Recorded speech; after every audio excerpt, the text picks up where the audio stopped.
Hello friends, ఈరోజు మనం ఉండ్రాల పాయసం గణేష్ చతుర్దశికి తయారు చేసుకునే ఈ పాయసాన్ని ఎలా తయారు చేసుకోవాలో చూద్దాము.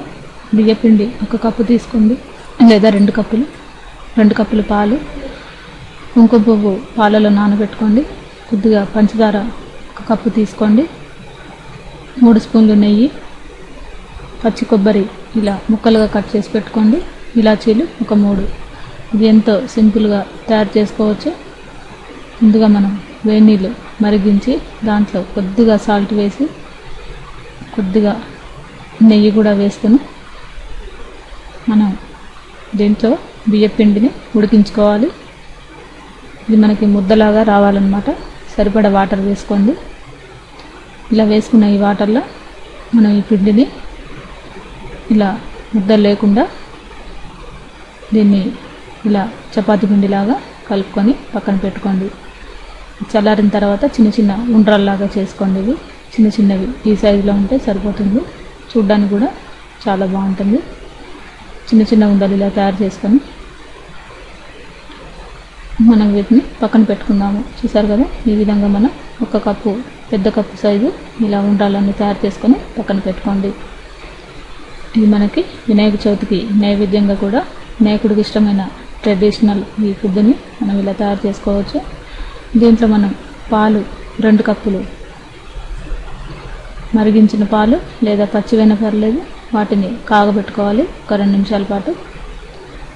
ఇలా కాగిన తర్వాత దీంట్లో మనం పంచదార మనకి స్వీట్కి తగ్గట్టుగా మీ టేస్ట్కి తగ్గట్టు పంచదార వేసుకోండి. దీంట్లోనే ఇలాచీలు దంచి వేసుకోండి.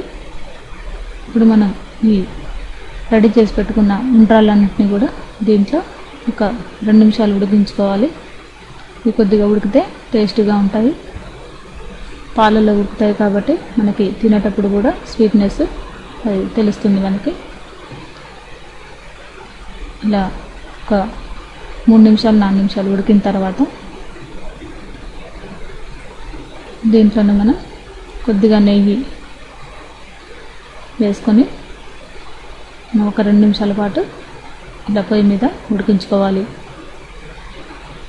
నెక్స్ట్ మనం దీంట్లో పచ్చి కొబ్బరి కూడా వేసుకోవచ్చు.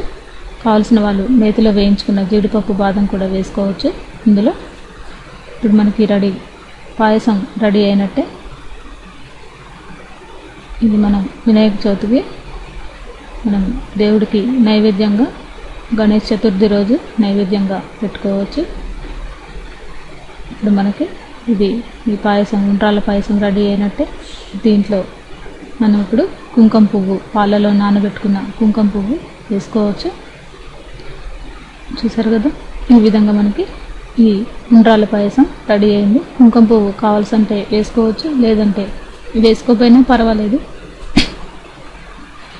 ఈ నైవేద్యాన్ని మనం గణేశుడికి ఇష్టంగా మనం నైవేద్యంగా పెట్టుకొని సర్వ్ చేసుకోవచ్చు. ఈ రెసిపీ మీకు నచ్చినట్లయితే లైక్ చేయగలరు.